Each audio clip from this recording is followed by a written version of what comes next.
넓은 집에 살고 연봉이 1억이 넘고 좋은 자동차를 타고 다니는 사람들을 향하여 잘 사는 사람이라 그렇게 말을 합니다. 그렇지 못하는 사람은 못 사는 사람이다 라고 표현을 하는데, 이거는 틀린 표현입니다. 많이 가진 자는 잘 사는 것이 아니라 부자입니다. 사는 거하고는 달라요. 그러니 부자는 말 그대로 많이 가진 사람이고, 기준은 비교적 분명한데 재산과 자산과 수입이 많다는 것이고 경제적인 여유가 있다는 것입니다. 돈을 버는 구조를 갖고 있다는 것이고, 핵심은 얼마나 가지고 있느냐, 이것이 부자라는 것입니다. 그래서 부자는 숫자와 비교로 판단됩니다. 하지만 부자는 불안할 수도 있고 관계가 무너질 수도 있고 삶의 만족도가 낮을 수도 있고 돈이 많아도 삶이 넉넉하지 않는 상태에 있을 수도 있는 것입니다. 그러나 잘 산다고 하는 것은 비록 남들처럼 많은 것은 가지지 않았으나 사는 삶이 잘 사는 사람이 있습니다. 아무리 많이 가져도 부자는 부자인데 잘 못 사는 사람이 있습니다. 사는 것과 부자는 다르다는 것입니다. 그래서 잘 사는 것은 삶의 방향과 질을 이야기하는 것입니다. 잘 산다는 것은 소유보다 존재의 문제인 것입니다. 내가 누구인지 알고 살고 오늘의 삶의 의미가 무엇이고 관계가 살아있고 마음의 감사와 평안이 있는 사람이 잘 사는 사람입니다. 그래서 우리가 핵심은 어떻게 살고 있는가, 비교가 아니라 내면의 기준이라는 것입니다. 그래서 잘 사는 사람은 많이 없어도 만족할 수 있고 상황이 어려워도 무너지지 않고 삶의 중심이 흔들리지 않습니다. 잘 사는 것은 형편이 아니라 태도라고 하는 것입니다. 그러므로 우리는 부자로 사는 것이 아니라 잘 사는 사람이 되어야 돼요. 우리나라 사람이 화나고 시기끼려면 좋은 말을 하는 게 하나 있어요. 야, 잘 먹고 잘 살아라 그러잖아요. 잘 살아야 돼. 잘 살아야 돼요. 그러니 오늘 부자는 부자인데 잘 못 사는 사람이 있었습니다. 가진 것은 많습니다. 부자입니다. 그러나 잘 살지 못했던 사람이 등장합니다. 그 사람이 바로 오늘 본문에 나타나는 삭개오라고 하는 사람입니다. 여리고의 세리장이었습니다. 이 여리고는 여호수아 시절 무너져 내린 후에 유대인들이 그 근처에 새로 세운 도시이고 같은 이름을 사용할 뿐 연관성은 없는 것으로 알고 있습니다. 그러나 이 여리고 성이 무너진 여리고 터전에 가보면은 땅이 좋고 비옥하고 그리고 수목이 왕성하고 그 여리고는 과일이 풍부한 곳이 그곳입니다. 그래서 지나가다가 여리고의 버스에서 내려서 거기 좌판을 쫙 깔아놓고 온갖 과일을 다 건조한 과일들을 팔고 있었습니다. 그 종류대로 다 한번 사서 먹어봤는데 정말 과일들이 너무 풍성하고 많은 것이 바로 여리고였습니다. 당시 로마가 이 땅을 지배하면서 가버나움과 여리고, 가이사라 빌립보 이 세 군데에 세관을 설치했습니다. 삭개오는 이 세 군데의 세관 중 하나인 여리고의 세리장이었습니다. 그의 지위는 상당히 높은 것이었습니다. 지금으로 말하면은 광역시의 세관장쯤 되는 그런 집이라고 하는 것입니다. 당연히 그는 부자였습니다. 로마 정권에 아부하면서 자국인 유대인의 피를 빨아먹어 자기 배를 채우는 민족의 원수요 매국노였습니다. 죄인 중에 죄인으로 욕먹는 사람이었습니다. 그래서 성경에 종종 말하기를 세리와 죄인이라고 말이 나올 정도로 당시의 죄인의 대명사가 세리입니다. 공교롭게도 그의 이름의 뜻은 순결이라고 하는 뜻을 가지고 있습니다. 그의 부모가 그가 순결한 삶을 살기를 원했고 그래서 그런 이름을 붙여 주었지만 로마가 쳐들어오고 역사의 변화기에 그는 서서히 능해서 순결을 버리고 지저분하더라도 부자로 사는 길을 선택하고 말았던 것입니다. 하지만 자신의 양심이 있어서 나이가 들면 들수록 이름값 못하고 살아가는 자신이 미웠습니다. 그는 자신의 삶을 바꾸고 싶었습니다. 지금까지의 인생의 목표는 돈을 많이 버는 것이었지만은 돈을 아무리 벌어도 마음이 공허해지는 것을 무엇으로 채울 수가 없었습니다. 부자는 되었는데 잘 살지를 못하는 겁니다. 내 인생이 이러다가 쓰러지고 말 것인가. 그는 이제 순결하게 살고 싶었고 인생의 삶의 방향을 바꾸고 싶었습니다. 이때 나사렛 예수에 관한 소문을 듣게 됩니다. 예수님이 행하시는 기적과 능력, 그리고 특별한 말씀과 가르침, 특히 예수님을 만난 사람들마다 삶이 바꾸어지게 되었다는 소문을 들었을 때에 나도 예수님을 만나서 내 삶의 방향을 바꾸었으면 좋겠다 하는 이런 간절한 마음이 있었던 겁니다. 그래서 특히 세리 같은 죄인들을 사랑한다는 말을 들었을 때에 그는 더욱 예수를 만나고 싶은 가슴이 뛰기 시작했습니다.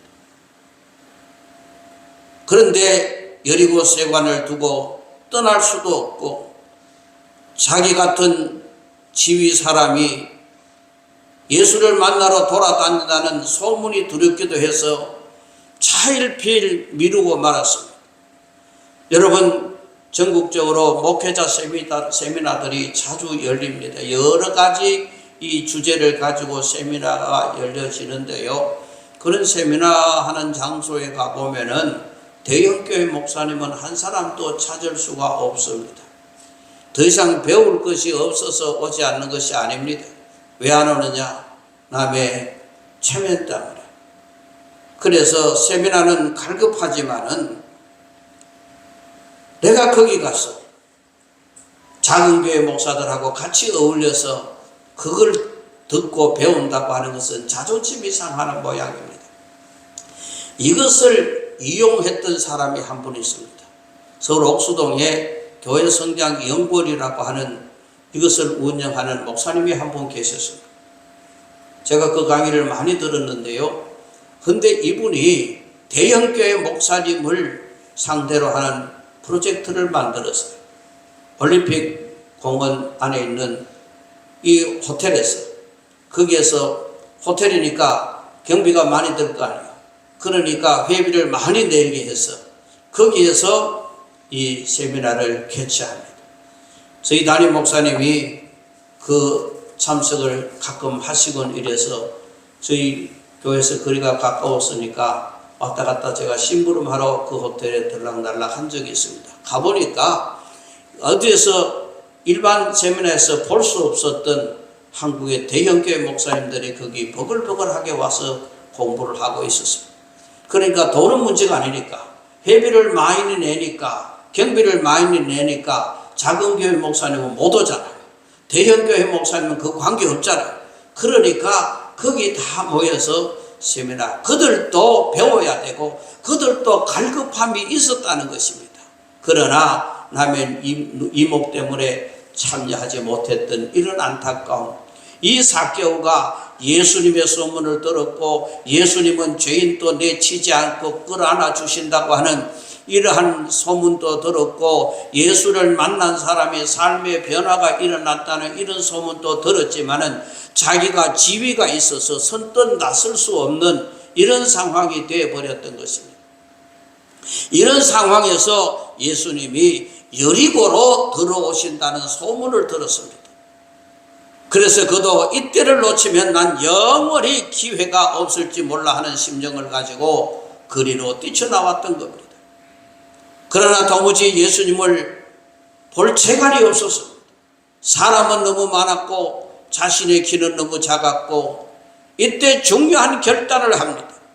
사람들이 이렇게 많이 모인 것을 보고 이 예수가 틀림없이 무엇인가 있다고 판단한 그는 자신의 지위나 체면을 버리고 예수를 어떻게든 만나겠다는 각오로 움직이기 시작합니다. 오늘 본문 말씀에서 그의 행동을 살펴보면서 우리가 신앙으로 배워야 할 일들이 무엇인가 하는 것을 깨달을 수 있는 것입니다. 먼저 삭개오는 예수님을 보고 싶어 했습니다. 3절 말씀. 예수님을 보고자 하는 열정이 있었습니다. 예수님을 보고자 하는 열정이 없으면 우리 삶은 그 방향을 바꿀 수가 없습니다. 예수님을 간절히 보고자 하는 마음이 있었습니다. 우리 모두 삭개오처럼 예수님을 보고자 하는 마음, 예수님을 만나고 내 인생을 한번 바꿔보자고 하는 마음으로 가득 차시기를 주님의 이름으로 축원합니다. 사랑하는 성도 여러분, 예수님을 정말 보기를 원하십니까? 아니면 형식적으로 주일 예배에 와 앉아 있습니까? 매일 예수님을 보고 싶어서 말씀을 펴고 기도하며 찬양을 하고 있습니까? 예수님은 매일 우리를 기다리고 계십니다. 언제 전화 오나 전화기만 쳐다보며 우리의 기도를 기다리고 있습니다. 우리가 하나님께 녹화하기를 기다리고 계십니다. 예수님을 보고자 하는 열정을 가지시기를 주님의 이름으로 축원합니다. 매일 이렇게 하나님께 가까이 나아가시기를 원하며, 그래서 하나님의 성전에 나와서 예배로 나오는 자세가 예수님을 만나고자, 그리고 성령을 체험하고자 하는 소원과 은혜를 받기를 소원하며 복 받기를 소원하시고 주님의 성전에 나오시기를 바랍니다. 예수님을 보고 싶어하는, 은혜를 받고 싶어하는 이런 마음을 가지고 예배에 임해야 은혜를 받을 수가 있는 것입니다. 그리고 그는 앞으로 달려갔다는 말씀이 4절에 나옵니다. 나이 많고 지위 높은 삭개오가 달려가는 모습은 상상해보면은 그는 키가 작다고 했습니다. 달려가면 멋있게 보일 수도 있는 사람이 아닙니다. 그는 이제까지 그들먹거리며 하인들을 시키며 살아왔던 사람입니다. 무슨 일 때문에 달려보지 않았을 것입니다. 하지만 그는 이번 기회 놓치면 난 이렇게 죽고 말 것이라는 생각 때문에 체면이고 뭐고 없이 달려갔습니다. 그는 오직 한 가지 목표, 예수님을 보고 싶어서 달려갔던 것입니다. 삶에 문제가 있다면 우리는 걸어서 안 됩니다. 뛰어야 합니다. 그리고 사업하는 사람들은 어려운 일이 발생하면 남들이 걸을 때에 뛰어야 되고, 남들이 잠잘 때에 깨어서 일해야 합니다. 또 직장에서 인정받기 위해 새벽에 일어나 학원을 다니며 밤늦도록 뛰어다니는 사람들도 있습니다.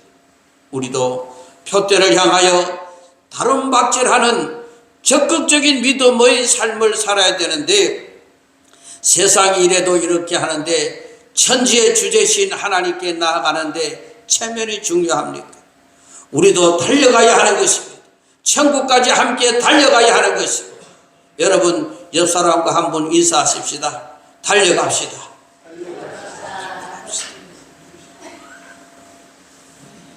이제까지 주일 예배에 가끔씩 빠졌다면 앞으로 주일 예배만큼은 무슨 일이 있어도 빠지지 않기 위해서 약속하며 달려야 하는 것입니다.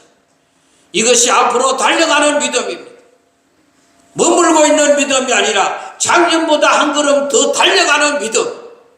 이제 주일을 다 지킬 수 있도록 달려가는 신앙, 주일 낮 예배만 드렸다면 이제 오후 예배까지 달려가시기를 바랍니다. 머물고 있는 자가 아니라 달려가야 하는 것입니다. 주일 오전 오후 예배에 빠지지 않았다면 수요일 예배 기도회 새벽 예배에 달려가시기를 바랍니다. 차츰차츰 앞으로 달려가는 신앙, 나아져가는 신앙이 되어야 될 것 아닙니까? 왜 머물고 있으려고 합니까? 달려가야 되지 않겠습니까? 여러분, 이 한 해는 내가 예배를 한 번 더 참석하겠다고 하는 이런 결심을 가지고 여러분, 일주일에 한 번 예배 드렸던 사람은 2번 드리고, 2번 드렸던 사람은 3번 드리고, 3번 드렸던 사람은 4번 드리고, 한 번 작년보다 한 걸음 더 뛰어보자, 한 번 더 예배 드려보자 하는 이런 마음으로 달려가야 예수님을 만날 수 있는 것이고 예수님을 체험할 수 있는 것입니다. 머물러 있어서는 예수님을 만날 수가 없는 것입니다. 여러분의 신앙이 뜀박질하고 달려가시기를 바랍니다. 그래서 달려감으로 하나님이 예비하신 축복을 받아 누리는 여러분들이 다 될 수 있기를 주님의 이름으로 축원합니다. 그리고 세 번째로 나무에 올라갔습니다. 4절에 삭개오는 이제 체면을 완전히 버렸던 것입니다. 집이도 다 버렸습니다. 삭개오가 여리고의 세례장을 하려면 최소한 40살은 넘었을 것으로 짐작이 됩니다. 그런 어른이, 그것도 막노동하는 사람도 아니고 그러다가 얼굴이 다 알려진 관리가 예수를 만나겠다는 일념으로 나무로 향하여 올라갑니다. 얼마나 우스꽝스러운 이야기입니까? 밤 따라가는 것도 아니고 그냥 나무 위로 올라가는 것입니다. 군중의 틈에서 길가에 있는 나무로 올라가는 장면을 상상해 보십시오. 많은 사람이 수군거리며 손가락질 했을 것입니다. 쉬운 일이 아니었습니다. 다 버려야 할 수 있는 일이었습니다. 사랑하는 성도 여러분, 예수님을 만나기 위해, 은혜를 받기 위해 무엇을 버려야 합니까? 예수님을 잘 만나지 못하는 사람들은 여기에 걸립니다. 버릴 것을 버리지 못하게 되는 것입니다. 예수님이 여리고로 지나가시면서 많고 많은 사람 중에 왜 삭개오만 불렀겠습니까? 삭개오는 예수님을 만나기 위해서 많이 버렸기 때문입니다. 아니, 모든 것을 버렸기 때문입니다. 모든 것을 버린 그에게 예수님은 당신의 것으로 채워주셨던 겁니다. 부자로 살던 사람이 잘 사는 사람으로 변화되는 장면을 보게 되는 것입니다. 내 것을 버리지 않으면 하나님의 것이 들어갈 자리가 없는 것입니다. 내 욕심과 체면과 이론과 다 버리고 예수님을 만나기 위해 나무로 올라가는 모습, 나무에 올라가서 예수님만 만나기를 원했던 것입니다. 다 버리고 그 빈자리에 예수님의 것, 위의 것, 하늘의 것, 영적인 것으로 가득 채우기를 원했던 것입니다. 이런 삭개오를 예수님은 길을 가시다가 우러러 보셨습니다. 우러러 보시고 말씀하실 때까지 간격이 조금 있었을 것입니다. 5절 말씀에 보면은 삭개오가 순간적으로 반응을 하는 것을 보게 되는데, 이때 두 사람 사이에 눈빛이 오고 갔을 것입니다. 삭개오는 예수님을 쳐다봤을 것입니다. 예수님은 삭개오를 쳐다봤을 것입니다. 눈과 눈이 마주치는 시간이 있었습니다. 지그시 사랑하는 눈으로 삭개오를 보신 예수님, 삭개오가 사랑을 느낄 만한 표정과 눈빛으로 아주 짧은 순간이었지만은 삭개오가 전율을 느낄 만큼 충분한 사랑이 오고 갔습니다. 하나님은 우리를 지으신 창조주십니다. 우리의 필요를 너무나 잘 아십니다. 예수님은 삭개오가 무엇을 간절히 원하고 저기 나무에까지 올라가 쳐다보고 있는지 알았습니다. 그리고는 내가 너의 열심을 아노라. 내가 오늘 너를 치유해 주겠다. 내 인생의 방향을 바꾸어 주겠다고 눈으로 말씀하셨을 겁니다. 삭개오는 그 눈빛의 의도를 충분히 알 수 있었습니다. 예수님은 그런 눈빛을 보내는 분이었습니다. 그리고는 부드러운 음성으로 삭개오야 속히 내려오라고 말씀하셨습니다. 그리고 내가 오늘 너희의 집에 머물겠다고 말씀합니다. 이 잔잔한 말씀이 삭개오에게는 큰 파도로 밀려오는 생각지도 못했고 상상지도 못했던 그 주님의 음성이 흘러나오는 것입니다. 예수님의 눈길에서 사랑을 느꼈고 예수님이 자기를 부르실 때에 강한 감동을 받았고 예수님이 집에 들어가겠다고 하는 말씀을 들었을 때에 자신의 문제와 고민이 해결될 것이라는 확신을 가졌을 것입니다. 이름 한번 불러주는 것만 해도 감사한 일인데 그 많은 군중 속에서 그러나 그를 속히 내려오라고 하고 그리고 오늘 내가 너희 집에 가겠다고 하는 이 이야기를 들었을 때에 그는 감동이 파도처럼 밀려왔을 겁니다. 6절에 순간적인 반응이 나오지 않습니까? 삭개오가 이런 반응을 보인 것을 보면 우리가 알 수 있습니다. 예수님의 이 눈빛과 5절의 이 짧은 말씀이 얼마나 삭개오에게 파워가 있었던지를 알 수 있습니다. 오늘 이 예수님의 눈빛과 우리를 초청하는 말씀에 응하는 성도들이 될 수 있기를 주님의 이름으로 축원합니다. 예수님이 사랑스러운 눈빛으로 우리의 인생의 문제를 모두 해결해 주시고 우리 인생의 방향을 180도로 바꾸어 주실 것이라는 말씀을 우리가 확신하고 예수님 앞으로 달려가시기를 주님의 이름으로 축원합니다. 그리고 급히 내려와 즐거워하며 영접했다고 6절에서 말씀합니다. 그는 예수님이 내 인생을 바꾸어 놓으실 것이라는 것을 확신을 가지고 나무에서 내려와 즐겁게 예수님을 자기 집으로 모시고 갑니다. 오늘 이 시간 우리의 삶의 자리로 예수님을 모시는 결단이 있으시기를 바랍니다. 그리고 8절에서 예수님의 설교가 있었다고 하는 사실을 짐작할 수 있습니다. 그리고 그는 전체 앞에서 자신의 변화를 공포합니다. 8절에 소유의 절반을 가난한 자들에게 나누어 주고 갈취한 것 남의 것을 갈취한 것 토색한 것 있거든 4배나 갚겠나이다. 이는 구약의 율법입니다. 4배나 갚겠나.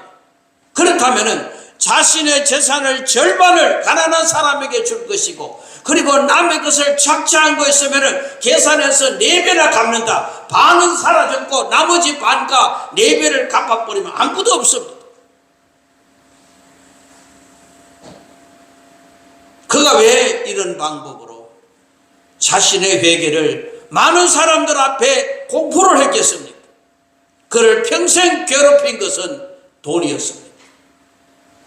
돈을 손에 쥐기는 했지만 그것 때문에 순결한 삶을 살지 못했거든요. 돈이 최고라고 여기며 살아왔는데 사실 그는 회개라는 단어, 헬라어의 메타노이아라고 하는 단어인데요. 이는 방향을 180도로 바꾼다는 뜻입니다.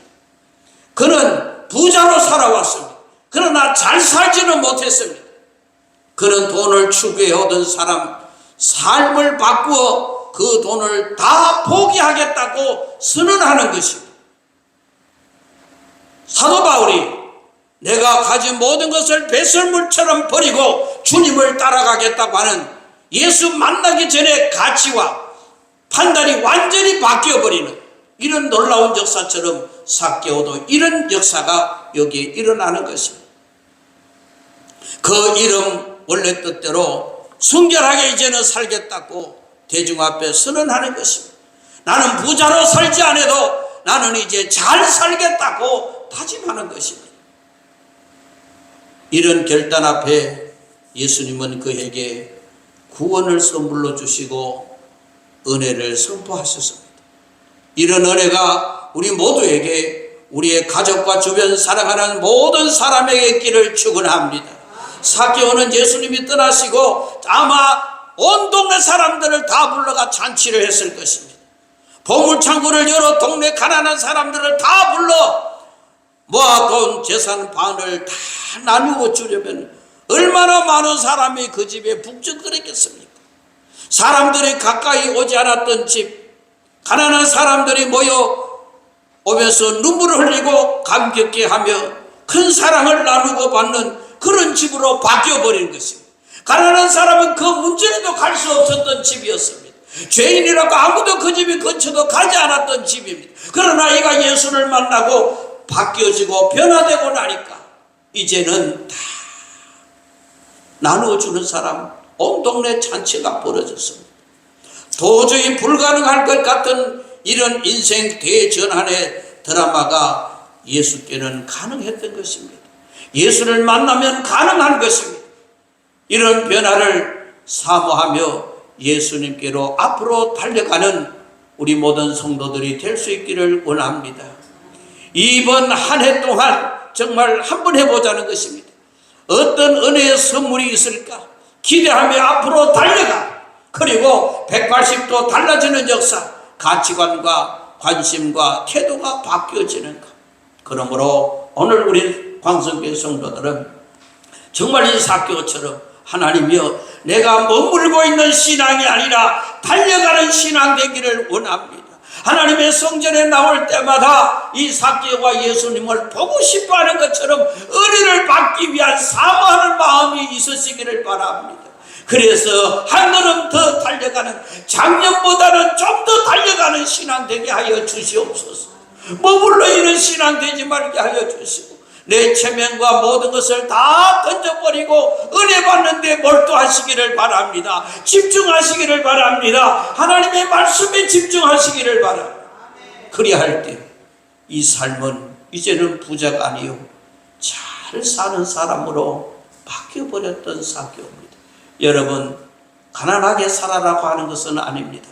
그러나 부자만 되기를 원하는 것은 아닙니다. 우리는 내 삶의 형편에서 잘 살 수 있기를 바랍니다. 잘 사는 것이 무엇인가 하는 것입니다.